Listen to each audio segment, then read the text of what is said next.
Assalamualaikum warahmatullahi wabarakatuh. Ala hadhihi niyah wa likulliyatin salihah wa ala jalbi ma sa'alallaha bihi sayyiduna Muhammad wa ala daf'i ma sta'adallaha sayyiduna Muhammad sallallahu alaihi wasallam. Al-Fatihah. Bismillahirrahmanirrahim. Alhamdulillahi rabbil alamin. Ar-Rahmanir Rahim. Maliki yaumiddin. Iyyaka na'budu wa iyyaka nasta'in. Ihdinas siratal mustaqim. Siratal ladzina an'amta 'alaihim ghairil maghdubi 'alaihim waladdallin. Rabbi ighfirli wa liwalidayya wal mu'minina amin. Bismillahirrahmanirrahim. Al-haditsu ats-tsani 'asyarah. Al-haditsu ats-tsani 'asyarah. An Abi Hurairah radhiyallahu anhu annahu qala qala Rasulullah sallallahu alaihi wasallam. Sebelumnya mari kita menata niat terlebih dahulu.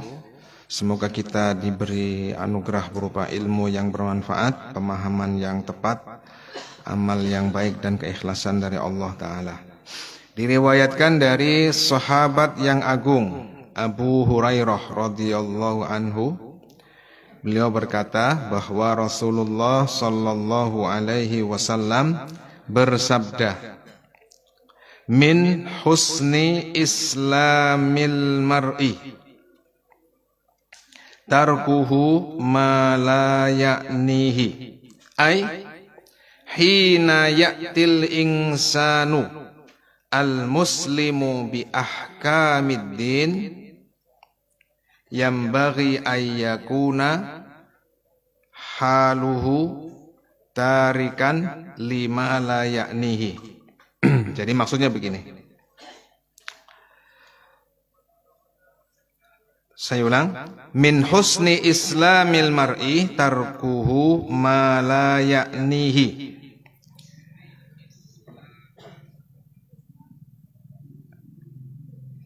Seorang muslim ketika dia mengamalkan hukum-hukum agama, maka hendaknya dia meninggalkan apa yang tidak penting baginya.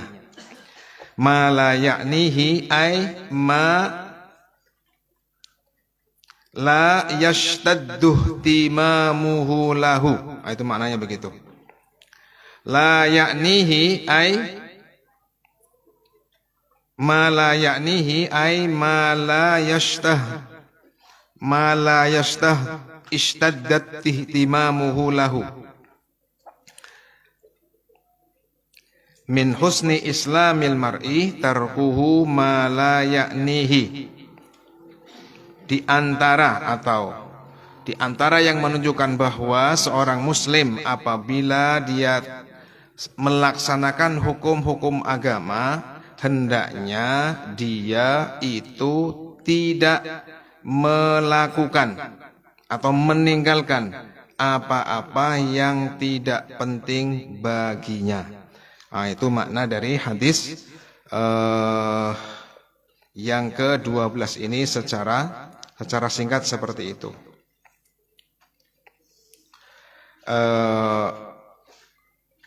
Di dalam kitab Muwatta Al-Imam Malik radhiyallahu anhu, beliau mengatakan bahwa ada orang yang bertanya kepada Luqman.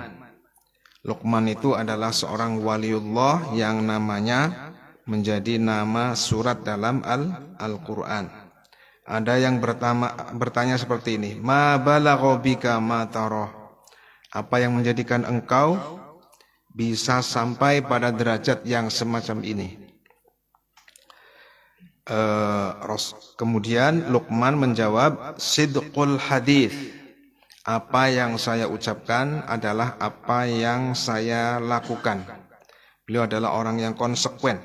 Kemudian wa adaul amanah. Kemudian terpercaya di dalam menyampaikan amanat. Wa tarku ma la ya'nini. Kemudian saya itu tidak melakukan apa-apa yang tidak penting bagi saya.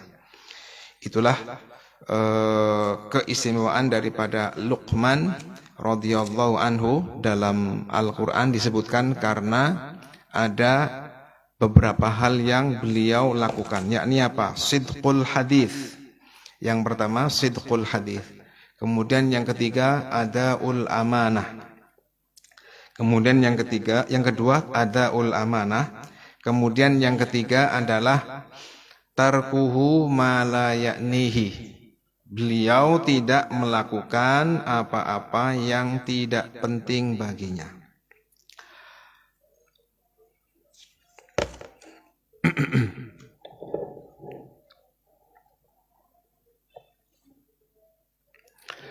Hadis ini itu merupakan hadis yang faedahnya agung. Menurut Imam Abu Dawud radhiyallahu anhu, hadis ini itu kandungannya sangat mendalam. Jadi begini, seorang muslim itu hendaknya setelah dia itu melaksanakan apa yang diwajibkan, kemudian meninggalkan apa yang dilarang oleh Allah Ta'ala, maka derajat yang lebih tinggi bagi dia itu adalah tidak melakukan apa-apa yang tidak penting baginya. Ini kandungan dari hadis yang ke-12. Saya ulang. Jadi setelah orang Islam itu sudah melakukan apa yang diwajibkan, dan ini adalah kewajiban, dan meninggalkan apa yang dilarang oleh Allah Ta'ala, maka agar dia derajatnya semakin tinggi, hendaknya dia tidak hanya sebatas itu, bahkan dia meninggalkan perkara yang makruh. Meninggalkan perkara yang makruh. Wa tarkil mustabihat, meninggalkan perkara yang samar. Wa tarki fudulil mubahat, dan meninggalkan sesuatu yang mubah, yang berlebihan. Allati la yahtaju ilaiha, yang tidak dibutuhkannya. Jadi tarkuhu ma la ya'nihi itu maknanya secara ringkas adalah apa? Tarkul makruhat, satu. Kemudian tarkul mutasyabihat atau mustabihat. Kemudian yang ketiga tarku fudulil mubahat. Al-mubahat allati la tahtaju ilaiha. Jadi sesuatu yang mubah tapi tidak dibutuhkan. Ini ditinggalkan. Yang pertama yakni meninggalkan sesuatu yang makruh, meninggalkan sesuatu yang mustabihat. Kemudian yang ketiga meninggalkan sesuatu yang mubah tapi dia tidak membutuhkannya. Nah, kesimpulannya begini. Seseorang itu pasti berkaitan dengan apa yang berkaitan dengan, saya ulang, seseorang itu pasti mempunyai keterkaitan agar hidupnya itu selamat di dunianya. Ya. Jadi ma yata'allaqu bi daruriyati hayatihi fi ma'ashihi. Seseorang jika dia ingin bertahan hidup, dia tidak ingin lapar, dia tidak ingin kehausan, dia ingin senantiasa menutup aurat, dia ingin senantiasa menjaga kelaminnya, kemudian dia ingin berteduh, kemudian dia ingin menafkahi siapa yang wajib untuk dinafkahi. Nah, ini adalah kebutuhan seseorang yang berhubungan dengan kehidupannya di dunia ini, dan ini adalah termasuk sesuatu yang mayaknihi, sesuatu yang penting bagi kehidupan seseorang. Nah, kemudian ada juga yang berkaitan dengan bidharurati salamatihi fil akhirah. Kalau tadi bidorurati hayatihi fid dunya, kebutuhan yang harus dia penuhi di dunia. Bagaimana dia agar tidak kelaparan? Bagaimana agar dia itu makanan pokoknya terpenuhi, maksudnya seperti itu. Bagaimana agar dia itu bisa berpakaian, menutupi aurat. Kemudian dia menjaga alat kelaminnya. Kalaulah mau menikah, dia itu ada biaya untuk melaksanakannya. Kemudian ada tempat tinggal yang layak bagi dia. Kemudian ada nafkah yang wajib yang ia tunaikan kepada yang wajib untuk ia nafkahi. Nah, ini adalah kebutuhan-kebutuhan yang berhubungan dengan bidoruriyati hayatil insan fid dunya. Merupakan kebutuhan yang paling pokok yang ada di dunia. Nah, sekarang ada juga ma yata'allaqu bidoruriyati salamatihi fil akhirah. Sesuatu yang berkenaan dengan bahwa dia itu harus selamat. Dia itu semestinya mengutamakan keselamatan di akhirat. Yani apa? Dengan cara dia itu menerapkan hukum-hukum Islam. Jadi kebutuhan manusia itu sebenarnya dua. Agar di dunianya ini normal sebagaimana layaknya manusia. Kemudian yang lebih pokok lagi, ini lebih penting daripada yang pertama barusan, adalah agar di akhiratnya dia itu selamat. Nah, di kehidupan ini kita itu semestinya terbingkai dalam dua hal ini. Saya mempunyai keluarga yang harus saya nafkahi. Oh, maka saya harus mencari nafkah agar saya bisa menunaikan kewajiban. Bukan untuk berbangga-bangga mencari rezeki supaya dikatakan kaya dan sebagainya, tapi karena memang berupa kewajiban. Selebihnya itu urusan lain. Nah, kemudian yang kedua adalah yang berhubungan dengan keselamatan dirinya di akhirat. Yakni apa? Dengan menerapkan hukum-hukum Islam. Jadi al-umur allati tusallimuhu fil akhirah. Hal-hal di dunia ini yang menjadikan dia selamat di akhirat. Apa? Mimma yaqtadihi tatbiqu ahkamil Islam. Dia harus bisa menerapkan hukum-hukum yang diajarkan oleh Nabi kita Sayyiduna Muhammad sallallahu alaihi wasallam. Dan hendaknya dia setelah itu kemudian derajat ihsan.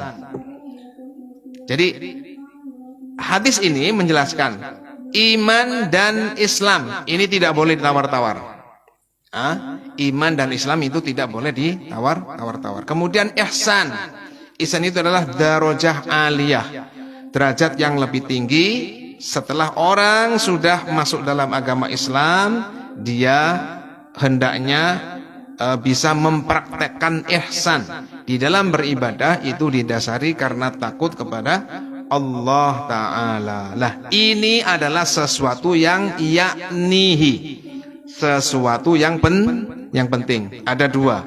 Ma yata'allaqu bidorurati hayatil insan fid dunya. Sesuatu yang berkaitan kehidupan manusia di dunia.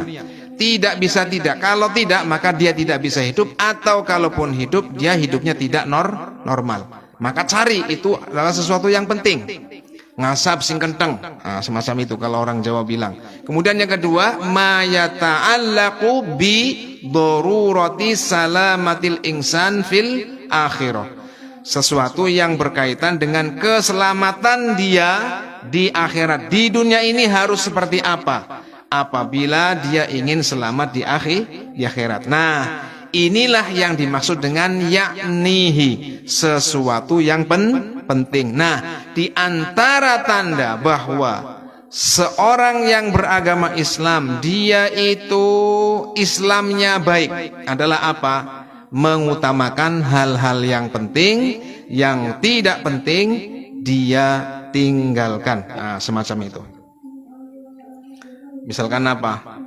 Sesuatu yang tidak penting, misalkan al-amrad an-nafsaniyah. Al-amrad an-nafsaniyah, penyakit-penyakit hati, asyururul qalbiyah. Itu adalah yang ada pada diri kita, tapi itu enggak penting. Bahkan itu harus kita tinggalkan. Karena apa? Ini adalah sesuatu yang bisa menjadikan seseorang kelak di akhirat celaka. Maka yang demikian ini harus ditinggal. Kemudian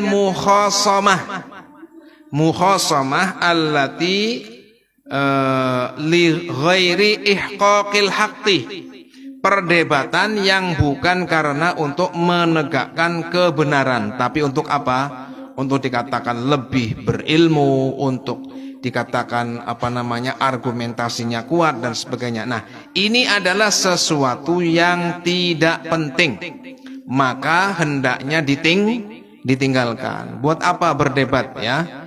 Buat apa berdebat kalau tujuannya adalah apa? Riya, atau untuk pamer ilmu ya, pamer ilmu, atau untuk sekedar mengalahkan musuh, tidak untuk ihqaqul haqqi. Kemudian at-tawassu' fid dunya fi talabil manasib ar-riasiyah, mencari pangkat kedudukan dunia yang tidak ada kaitannya dengan kemaslahatan akhirat. Nah, ini adalah hal-hal yang tidak penting yang seharusnya tidak kita lakukan. Ini kalau berkaitan dengan perbuatan. Sekarang apabila yang berkaitan dengan ucapan, apa sih sesuatu yang tidak penting itu?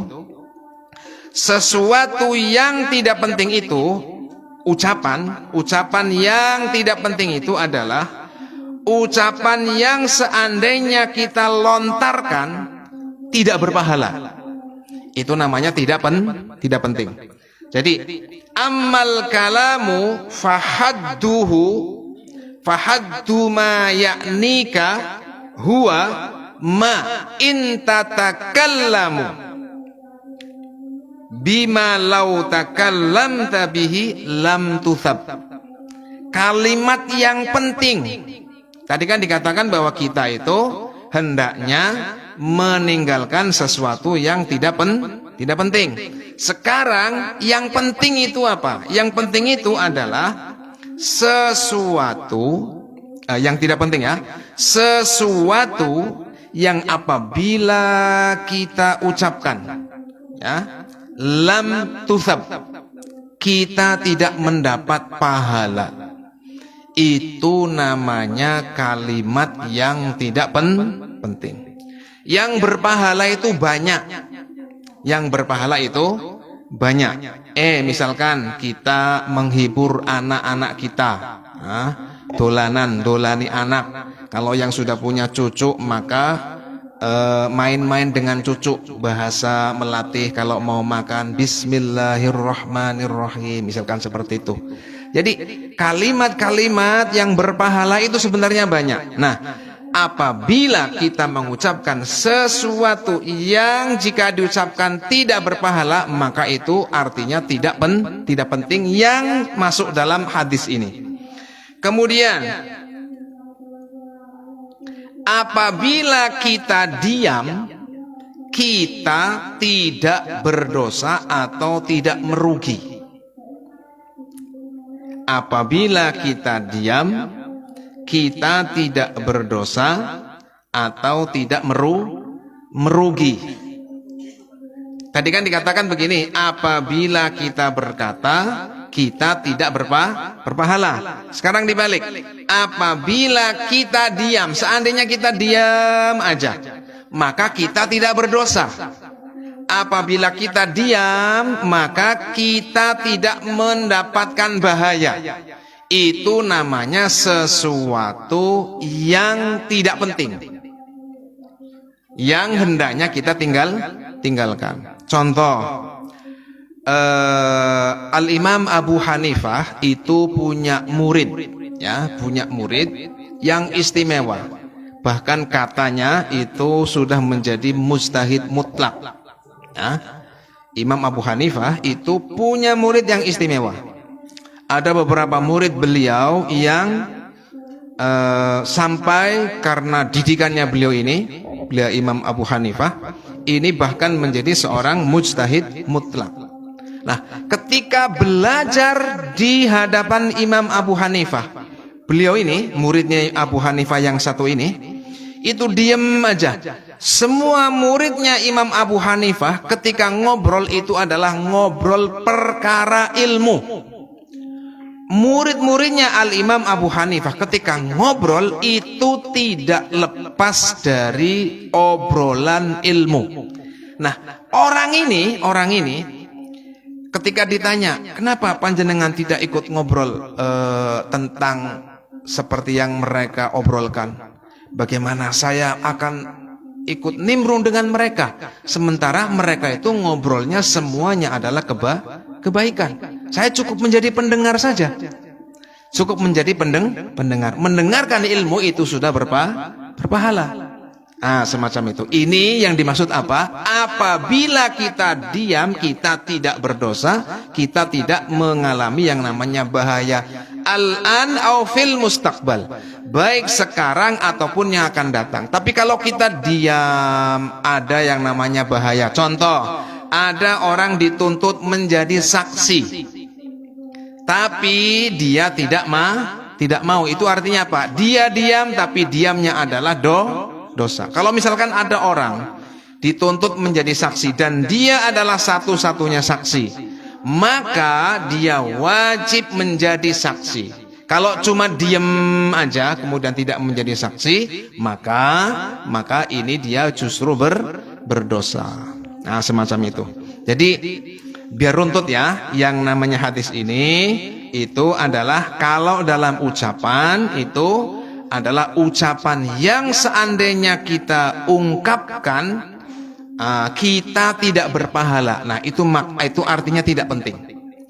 Suatu ucapan yang andaikan kita tidak lontarkan, kita diem aja, kita tidak berdosa dan tidak mengalami kerugian. Maka hendaknya yang demikian itu udah biarkan. Wong sing akeh menenge, semacam ini. Makanya dulu orang-orang sepuh kita itu tidak banyak bicara. Kalau kata orang Jawa itu apa? Sepi ing pamrih rame ing gawe. Sepi ing pamrih rame ing gawe. Jadi dia itu senantiasa melakukan action, melakukan aksi perbuatan, tapi tidak banyak bicara. Semacam itu. Nah, di antara kalimat yang tidak penting, contohnya kayak gini. Contohnya seperti ini. Motore makluf anyar ya, tuh kapan sih? Regane pira sih? Karo nyong motor apik endi ya? Wah. Ini nggak penting.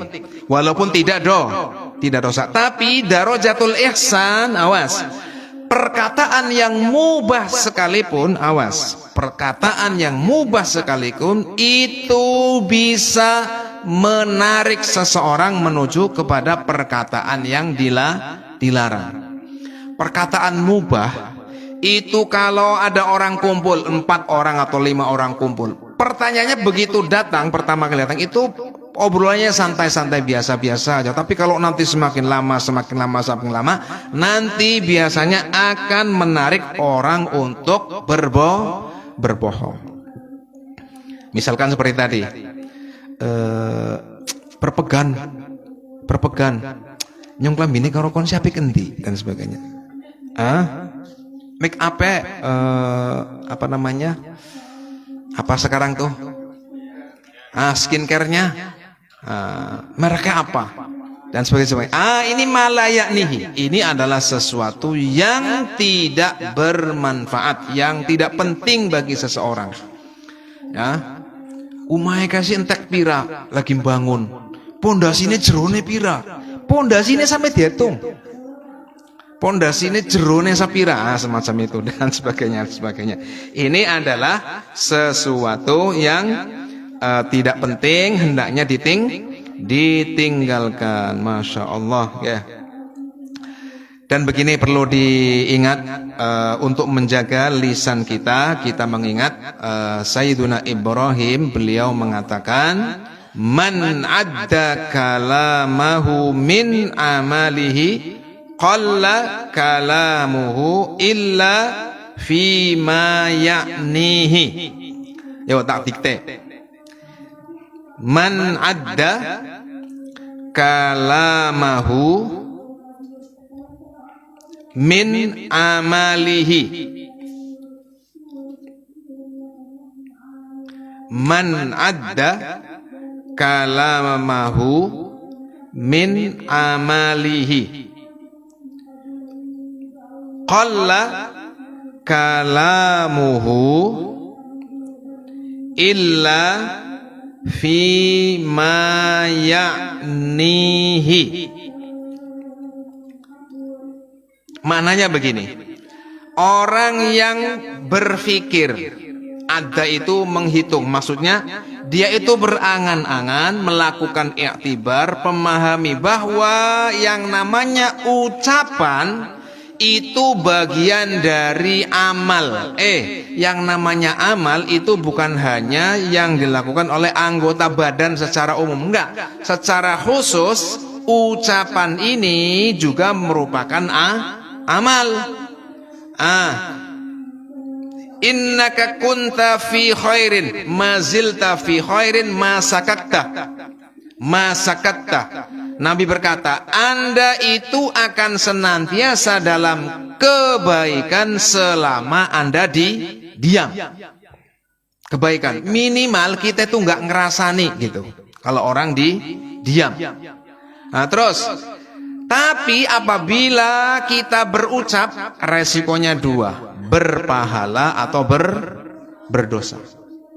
Nah ini maka apalagi sekarang zamannya Twitter, disuruh untuk tweet, disuruh untuk komen, disuruh untuk buat konten dan sebagainya. Masya Allah. Jadi barang siapa dia mempertimbangkan ucapan saya ini, man adda kalamahu, ucapan saya ini berpahala atau berdosa, semacam itu. Dia menimbang-nimbang, ini ucapan saya bermanfaat atau madharat, menyakiti orang atau menyenangkan orang. Maka qalla kalamuhu illa fima ya'nihi, maka ucapannya sedikit kecuali yang penting, yang sekiranya dia harus ucapkan. Dan kita tentu ingat dalam Al-Quran disebutkan yalfidhu min qaulin illa ladaihi raqibun atid. Tidaklah ucapan itu terlontar dari seorang hamba kecuali di sana ada malaikat raqib dan atid yang mencatatnya.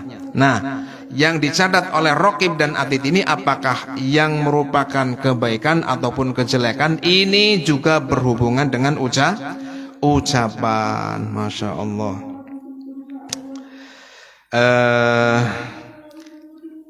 Ini ada satu tambahan lagi. Qala al-Hasanu al-Bisriyu. Qala al-Hasanu al-Bisriyu. Ini pengingat kita. Qala al-Hasanu al-Bisriyu. Min alamati i'radillahi ta'ala. Min alamati i'radillahi ta'ala anil abdi.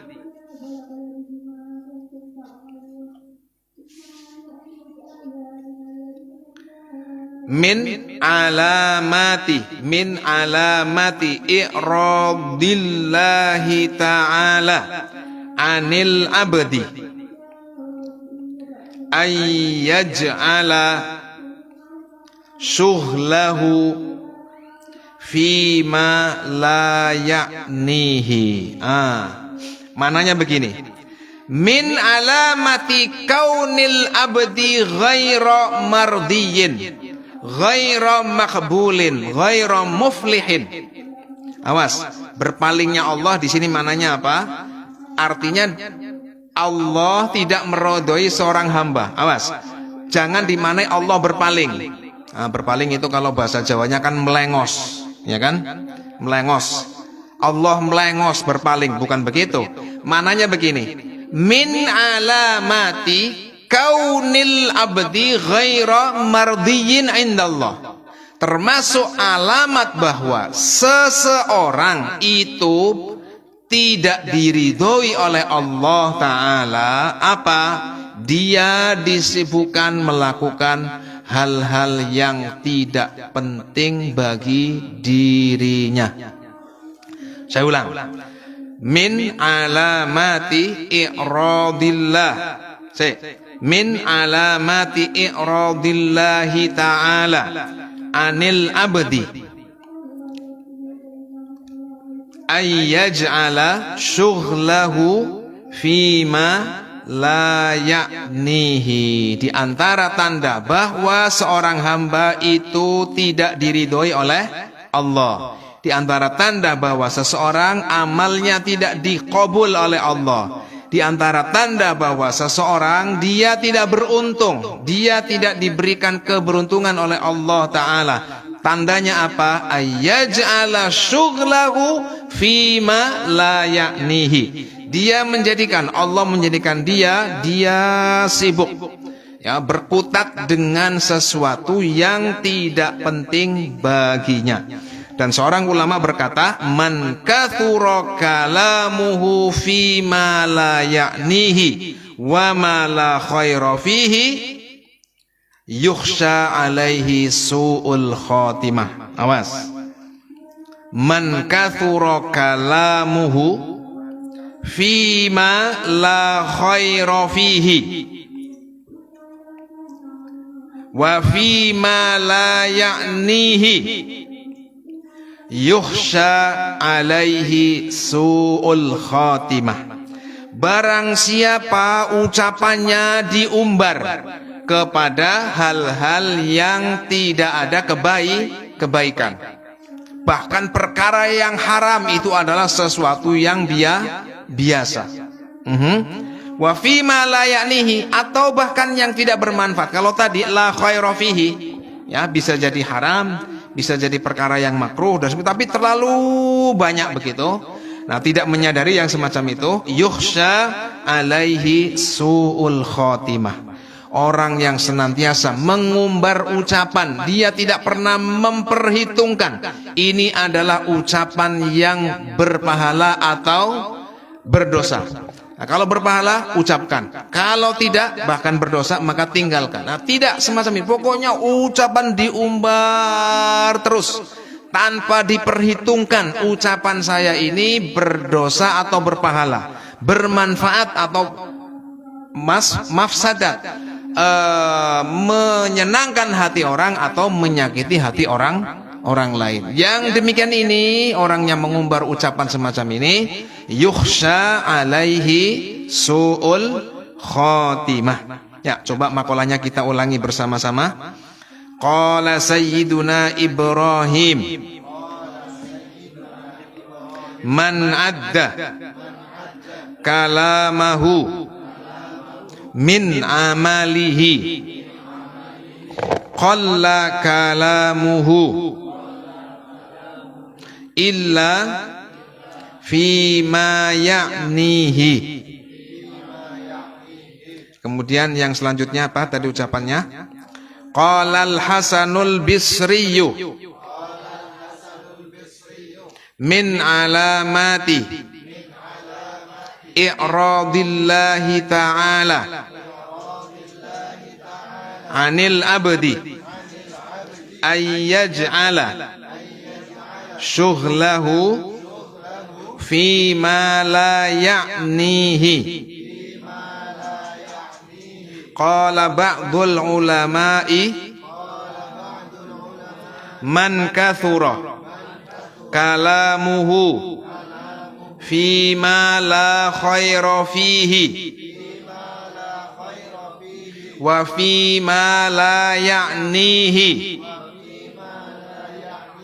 yukhsha alaihi su'ul khatimah wal'iyadu billah. Hadis ini rawahu at-Tirmidzi wa ghairuhu. Hadis ini diriwayatkan oleh Al-Imam At-Tirmidzi dan selainnya. Kita lanjutkan hadis yang keberapa? Ke-13. Lillahi ta'ala.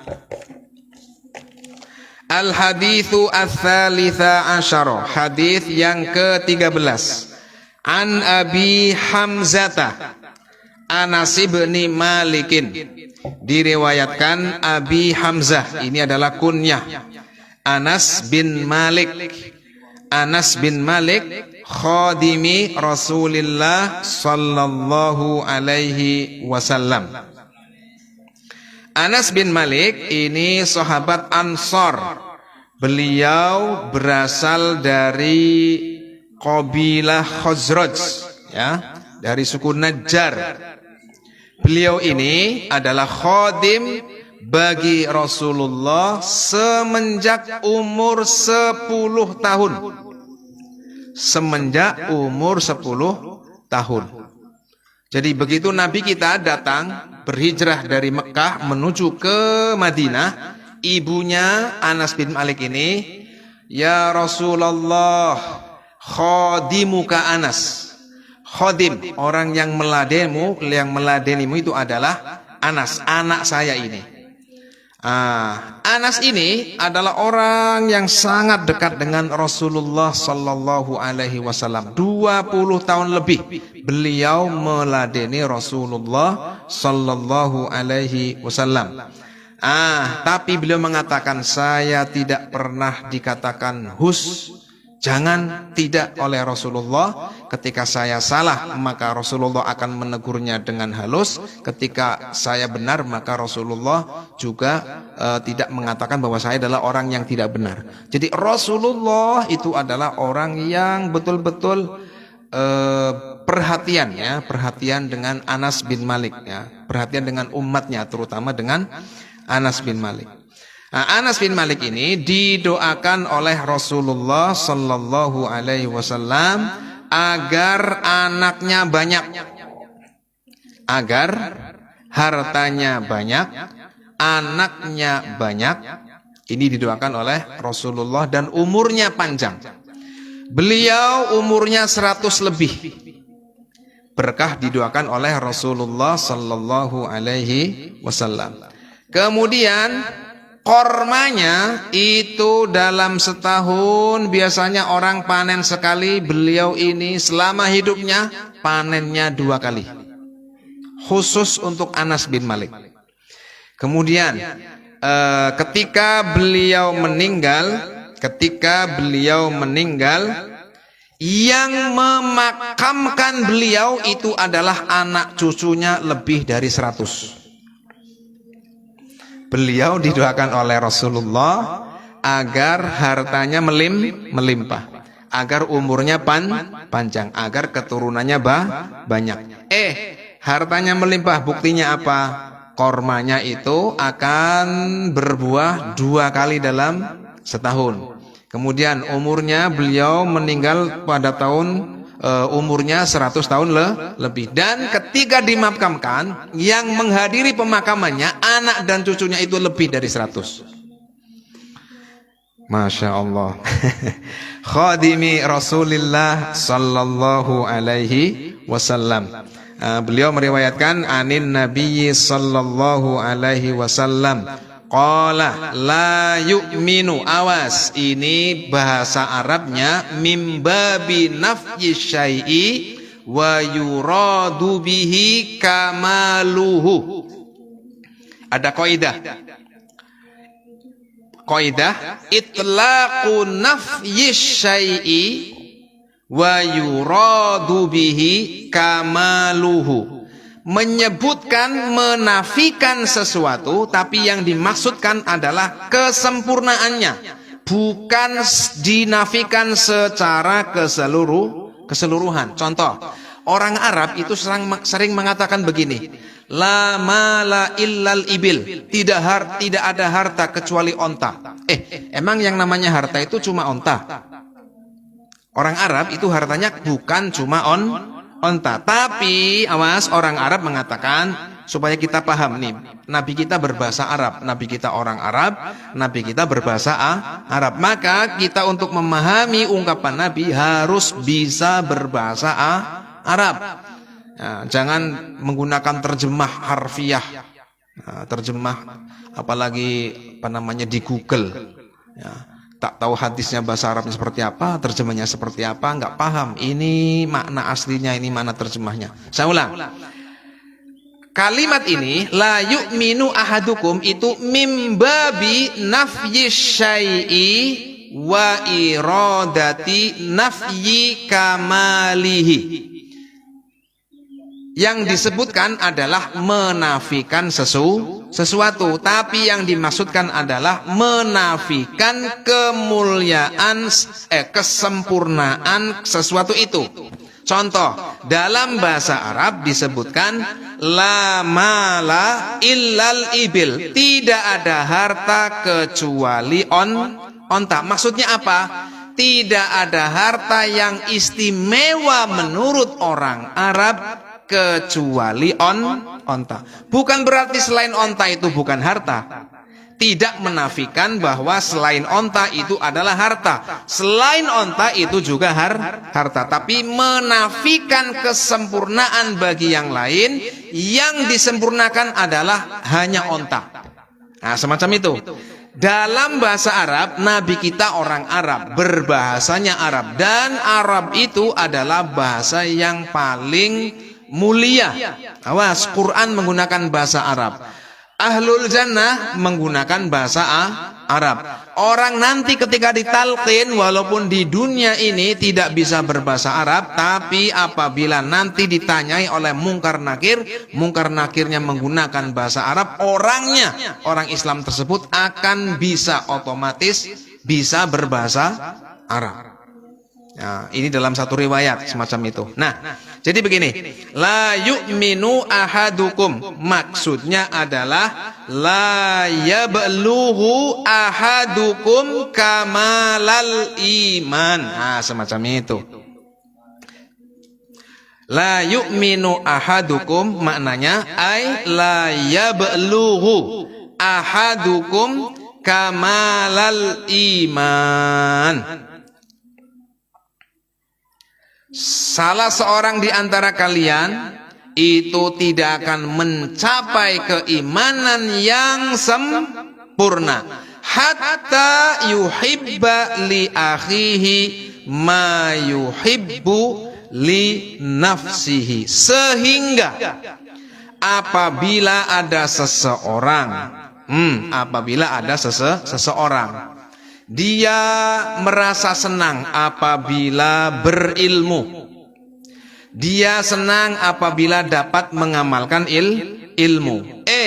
Maka orang Islam yang sempurna, di antara yang menunjukkan kesempurnaan imannya itu adalah apa? Saya senang apabila orang lain itu sama-sama berilmu. Saya senang apabila orang lain itu sama-sama mengamalkan ilmu.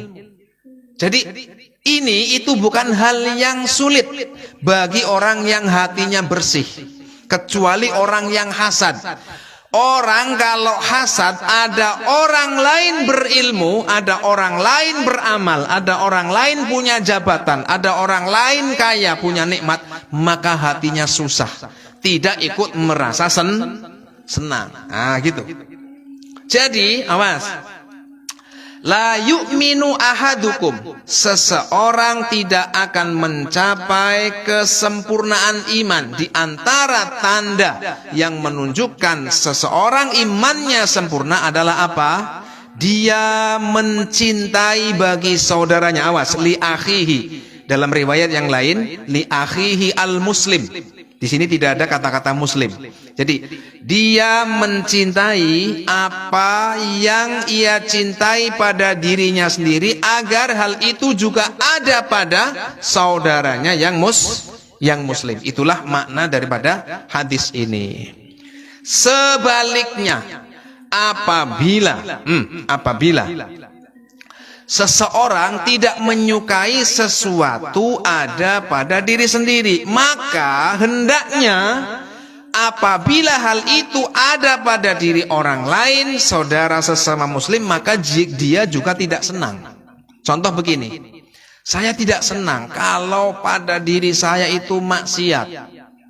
Saya bermaksiat, apa senangnya? Apa yang dibanggakan dari maksiat? Tidak senang. Nah, maka bagaimana agar orang lain kita, maksudnya saudara kita yang muslim, itu dia juga tidak menyukai maksiat. Semacam itu. Jadi, dalam riwayat yang lain dikatakan bahwa hendaknya dia ayyubghidha li nafsihi ma yubghidha li akhihi. Atau kama qala Rasulullah. Seperti halnya dia mencintai untuk saudara yang muslim apa yang ia cintai untuk dirinya sendiri, maka hendaknya dia juga tidak menyukai apa-apa yang dia tidak sukai pada diri sendiri apabila dialami oleh sesama saudaranya yang muslim. Semacam itu. Ini bagi orang yang hatinya bersih, kata para ulama, itu sangat mudah. Sebab apa? Jenengan duwe ilmu, kepengine sedulur islame pada-padan duweni ilmu. Tapi angger wong sing atine kotor, nyaingi aku kok, ya kan? Konyong jatai kurang, ana sing nyaingi dan sebagainya. Wal-iyadzu billahi ta'ala. Semacam itu. Jadi Masya Allah, ini sebenarnya mudah bagi orang yang hatinya bersih. Allahumma ja'alna minat thayyibin.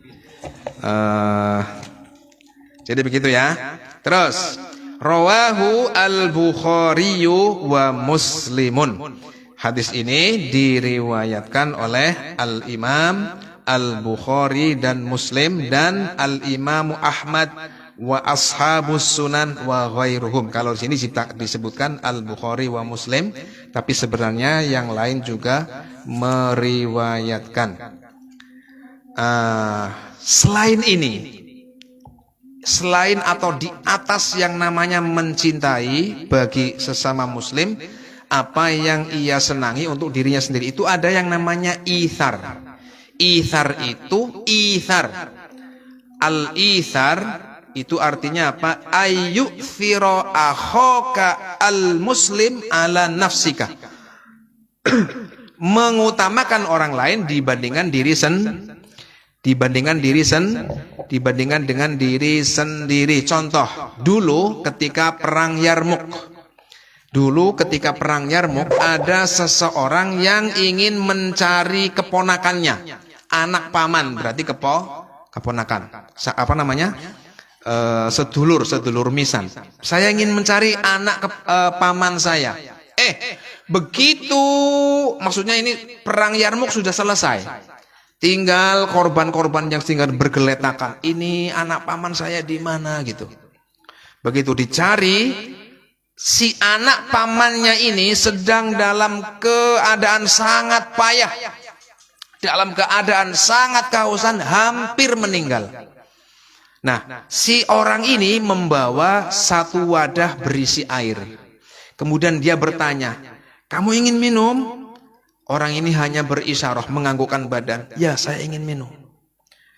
Ketika air ini akan diminumkan pada orang yang hendak meninggal ini, kemudian ada di sampingnya sesama umat Islam yang dalam keadaan payah mengatakan akan mati.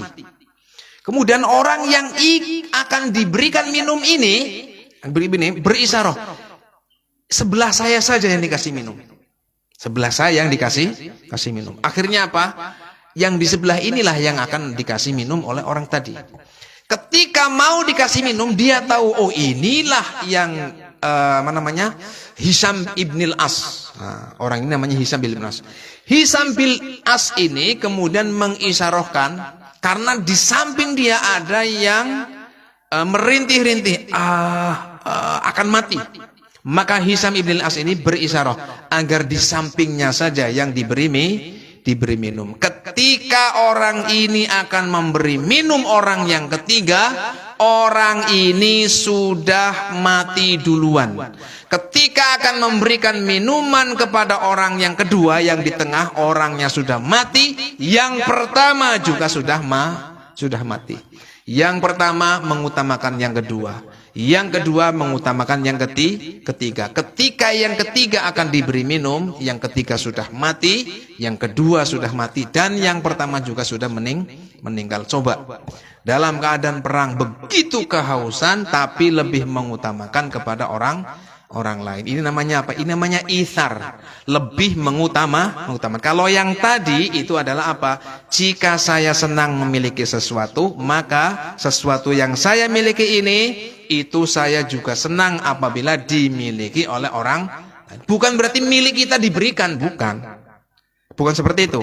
Tapi apabila kita berilmu, maka kita cinta agar orang Islam juga sama-sama berilmu. Apabila orang Islam, apabila kita beramal, maka kita menginginkan orang lain yang sesama muslim juga mengamalkan ilmu. Apabila kita mendapatkan rizki, nyonggeh oli rezeki, tanggane yang mudah-mudahan bawange rusak. Nah, ini namanya hasad, ya kan?